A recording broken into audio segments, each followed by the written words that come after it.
गांव खमनपुर में एक लड़का अरुण रहता था। अरुण की उम्र 12 वर्ष थी और वह रोज शाम को गांव के बाजार में फलों की टोकरी बेचता था।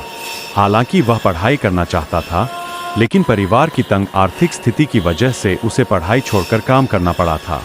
एक दिन गर्मी की दोपहर में जैसे ही अरुण अपनी टोकरी सजा रहा था, जमीन पर चमकती हुई एक चांदी की मोहर दिखाई दी। मोहर चमक रही थी। अरुण के हाथ कांपने लगे। उसने तुरंत सोचा, अगर मैं इसे किसी को बताकर ढूंढूं तो शायद पता चल जाए मालिक कौन है। लेकिन उसके मन में एक और आवाज आई, अगर कोई गरीब इसे ढूंढे तो उसके काम आए।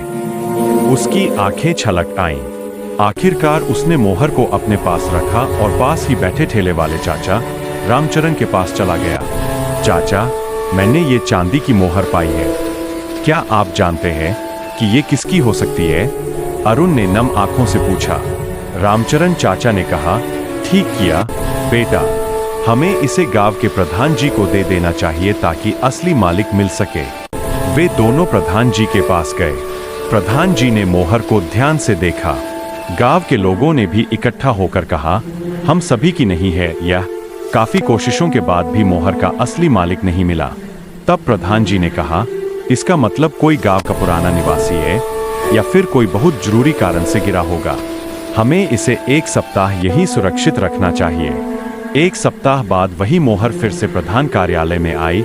इस बार लगभग 60 से 70 गांव वाले आए। हर कोई कहता है, यह मेरी नहीं है। अंत में प्रधान जी ने घोषणा की, क्योंकि कोई असली मालिक नहीं मिला और इस गांव की भलाई के लिए हम इसका उपयोग गांव के स्कूल के लिए फंड बनाकर करेंगे।